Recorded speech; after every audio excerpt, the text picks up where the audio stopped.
Pastor Rudy is the real deal. I've been to his church. I've been in his worship. He's the kind of pastor that puts community first, and then he watches the church grow. And that's the major mark of a Shalom church. You put the community first. You put the needs of the community a notch above the needs of the faithful and the saved. And when you put the needs of the unsaved, the unchurched, the outsiders, the marginalized, the non-religious, you put them their needs a notch above the body life of the church. Guess what happens? They all come together, and you have the real church of saints and sinners. So starting with 12 or 15 people, how many years ago, 20 years ago, 21 years ago, with 12 people, like Jesus had 12 disciples, he brought 12 people into a church building that he inherited that was empty, and he started paying people to come to church. He says, I'll give you $1 if you come to church. And they came, got a cup of coffee, they had some good music, heard some good preaching, and then after, I don't know how it was, 6 months, 9 months, a year, I forget, you'll tell us the story. Let's say it was a year, paying people to come to church, $1, just to get out of the cold, just to get into the safety and the energy of a sanctuary. He stopped paying them, and they kept coming. And 21 years later, he's got 10, 11, 12,000 members coming to his downtown church, St. John of God, Downtown Church, Houston. Wonderful story. I hope he tells some of that story, but most of all, I hope he helps us understand what are the marks of a Shalom church and how do you rethink church Shalom style. Will you welcome Pastor Rudy?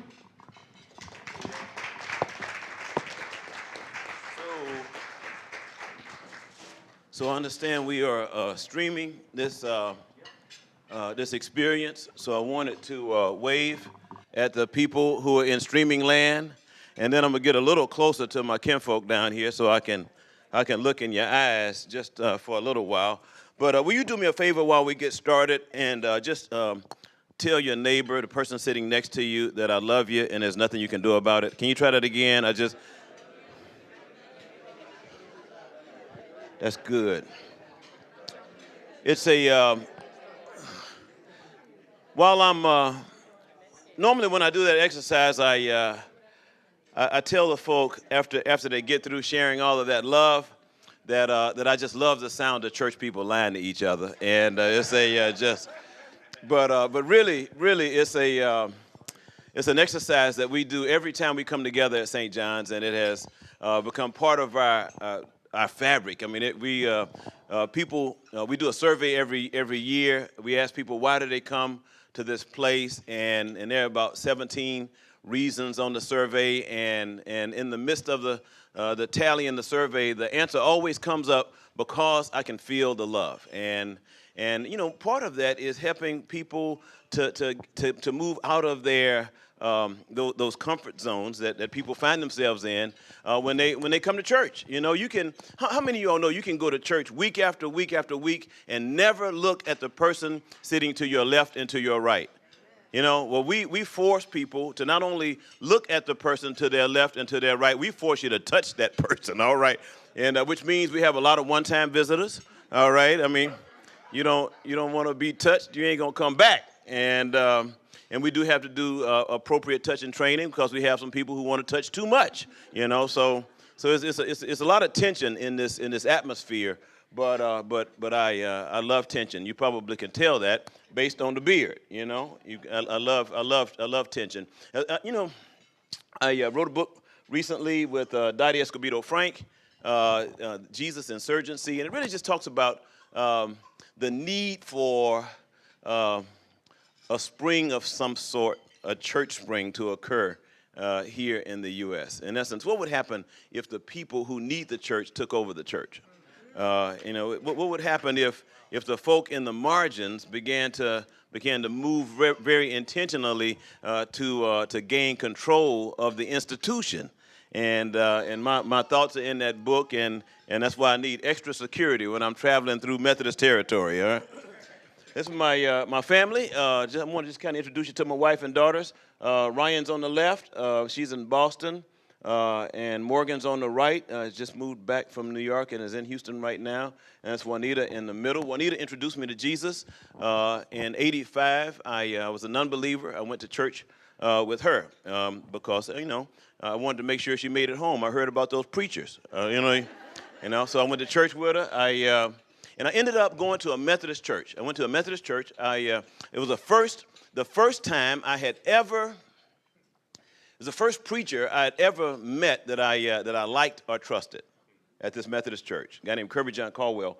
And I walk into this church and these people, I could feel this warmth in this place. I mean, I could really feel it. And I thought, that they were just kind of doing something. I didn't really believe that they meant it. So I sat on the pew for 5 years as a non-believer, checking it out. And I want you to know, people come into your room, they are looking at you to see if you really mean what you are saying.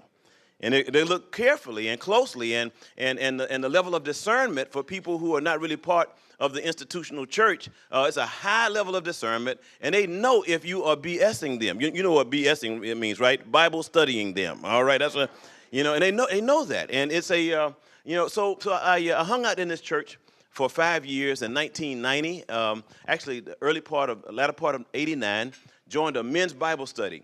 Willie Lane was the lead of the Bible study. It was 6 guys in the study. We met at an Asian restaurant every Tuesday night for a year. I didn't realize that. I thought we had special treatment. The owner of the restaurant would escort us to a room in the back.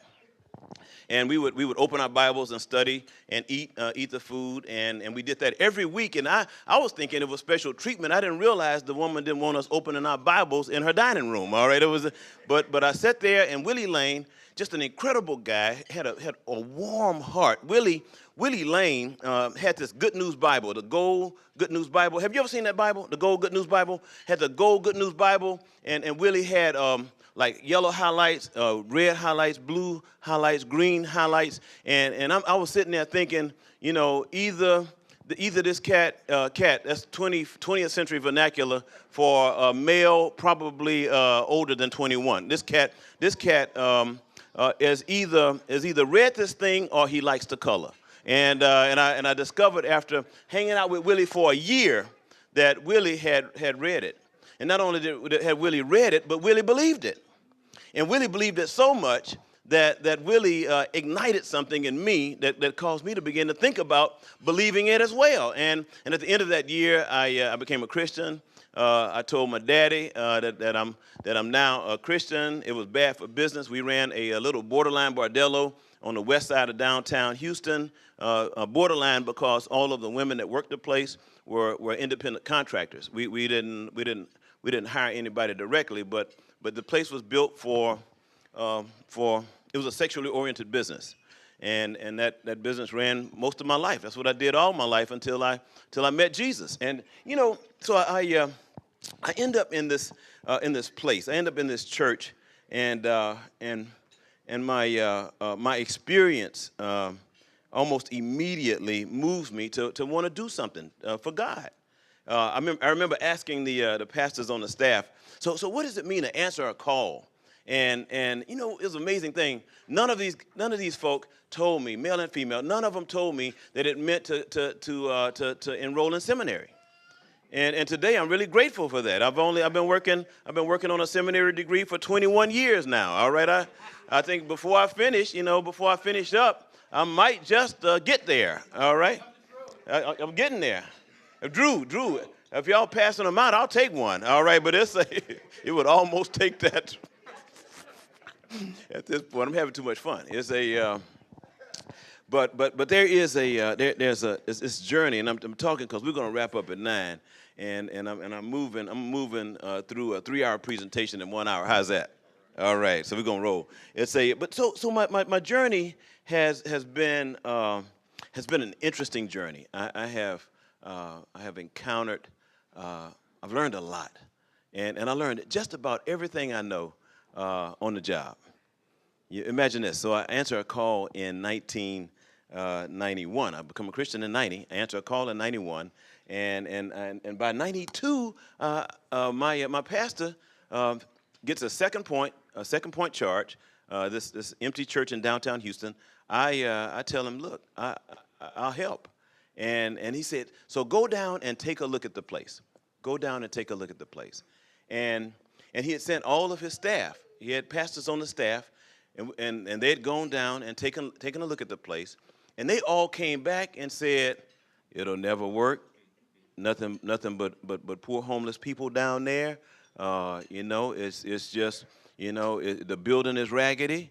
So these folks that looked at it, I mean, they didn't see any potential. I drive down to the place, and I pull up to the curb, and I'm looking around, and there were homeless men and women all over the place, and the building was kind of leaning, and I called my wife, and I said, baby, this is the place. This is the place. I felt it immediately. I said, this is the place. So I get back, and I tell my pastor, I tell Kirby John, I said, man, I see unlimited potential. I think, as a matter of fact, I said, we could do a lot in that building. We could do a lot in that building. He said, well, why don't you go do it? Now remember this. I wasn't licensed. I wasn't ordained. I hadn't been to seminary. I only knew one Bible verse. That was Jesus wept. I mean, it was but he said, go do it. And I did. And as a result of just doing it, it's been a great journey. I know 3 Bible verses now, all right? And nobody cares that I don't know but 3 Bible verses, because people want to know primarily that I care. I'm not the greatest preacher. I'm not the best student. But I tell you what I do really well, and I love people. So on Sunday morning, I preach only one time a month. I've only preached one time a month for the last 21 years. So there are other people that preach too, and they like to preach, But I do have an attention deficit. I have a diagnosed attention deficit, which means I can't stay still. And if you're going to preach every week, you got to study. Dang, that's boring. I prefer to just hang out. So in my one time a month, I have to kind of sit down and I'm preaching tomorrow. Tomorrow's my Sunday, and somebody asked me earlier today, what you gonna preach about tomorrow? And I said, I don't know yet. But between now and home tonight at 9 o'clock, I'm gonna know something. But here's the deal. People ask, well, how do you grow a church and you only preach one time a month? And there's a difference between leading from the front of the room and leading from the center of the room. I lead from the center of the room like a gang leader. A gang leader doesn't lead from the front of the experience. A gang leader is with the people, touching the folk. The people know they can touch him or her. And in that process, what we end up with is a connection. So what I do every Sunday, y'all, I move through the room every Sunday. I shake 1,000 hands. Hey, what's happening? I move through the room. Hey, how you doing? Okay, all right, better. All right. So I move through the room, and guess what happens? People get close enough to do one or two things. They get close enough to slap the hell out of me or love me, right there. But they can tell me what's on their minds. They can touch me. They know I'm approachable. They know I'm not just the guy at the front of the room. So in the midst of that, people say, hey, that's my pastor. I don't have to hear him preach every week to know that I can call him and he'll be there. And along the way, we've had about 15,000, 16,000 people walk down the aisle on Sunday morning over these last 21 years. I can find, 7,000, 8,000 of them any given year. And that's a good, but we consider ourselves sort of a gateway. And I think any church doing Shalom should consider itself a gateway instead of, we're kind of like a holding cell, if you put it in jail terms, all right? Just, people come in and kind of resolve their conflict with church, with religion, with God, with their mama's religion, with the misinterpretations, and sit there long enough to feel loved. So when I'm looking at the scriptures, when I'm looking at the Bible, one very, very wise person told me early on, knowing that I wasn't going to sit still to do a whole bunch of theological reflection. Said, Rudy, why don't you focus on the words in red? Get you a Bible with the words in red and just focus on what Jesus said. I said, hey, that ain't bad. I can do that. It's only maybe a couple of paragraphs. All right, so I focused on what Jesus said and became, guess what, an expert. I became an expert on what Jesus said. And I don't know if y'all know this, but it's we are part of a Christian church, which means Jesus had to have something to do with it. Oh, you'll get that on the way home. All right. I know some of y'all got long flights, and you're going to be thinking about it as you fly over Albuquerque. I mean, you're going to say, he just said, okay. But so I came across this book.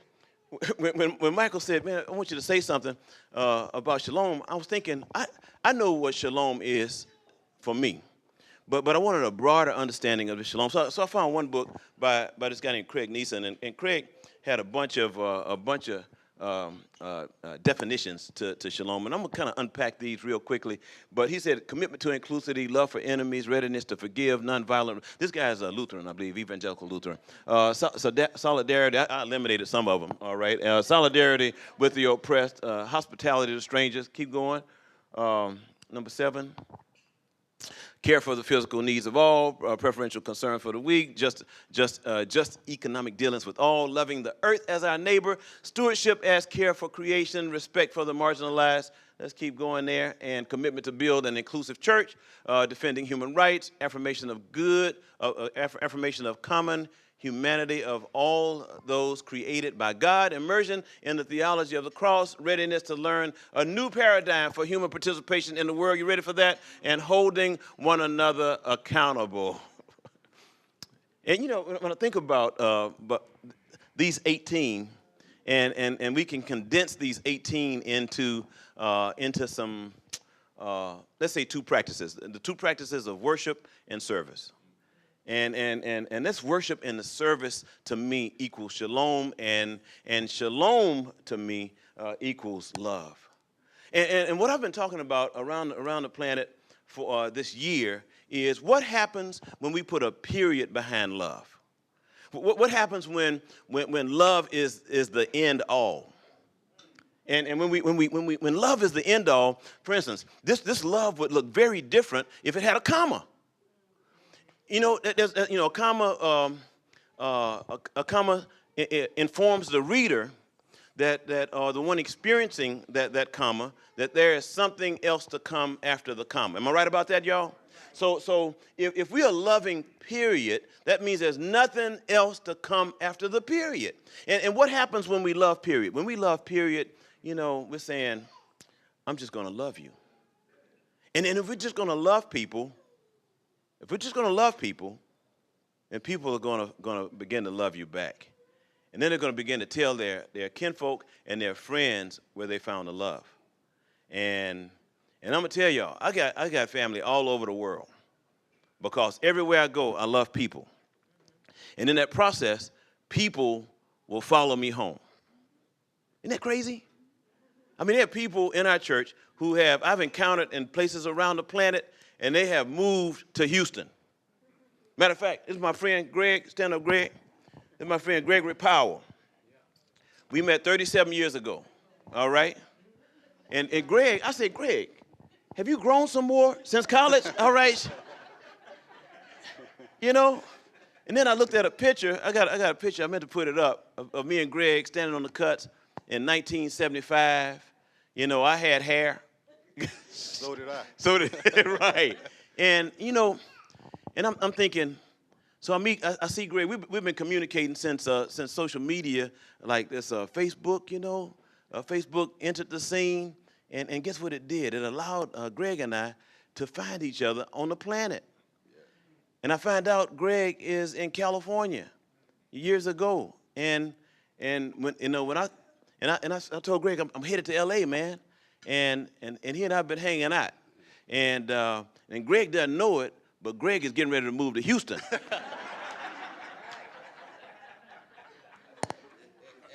Because I really recruit tall people around the country, all right? No doubt about it.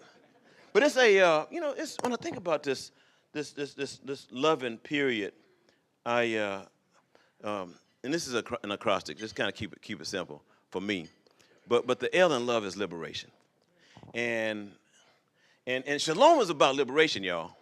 It's about liberating ourselves, liberating the people around us, liberating our community, liberating our church. And whenever I think about liberation, I'm reminded of this guy right here. But that's me at 8 years old. A face only a mother could love, all right? Can you tell my mama loved me?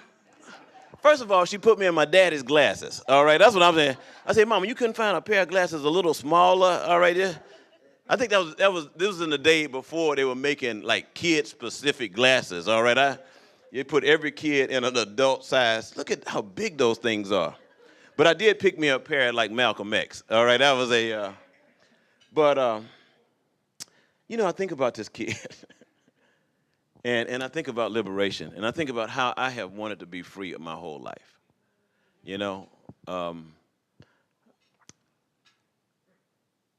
I have been bouncing off the wall since I can remember. My mom was exhausted. And as a matter of fact, I have on the same shirt today that I had on there. All right, just I can still wear it. I'm only 6 inches taller today than I was then.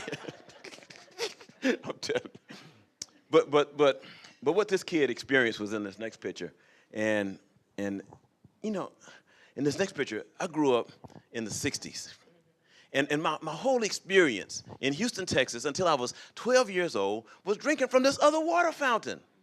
And I used to ask my mama all the time, Mama, what's different about that water coming out of that white water fountain? Because it's got to be different, because you get really scared when I get close to it. And I get really curious, and I could only, hey, come on in. I get really curious, and I always wanted to drink that water. Because I said, man, as special as this fountain must be, there must be a reason.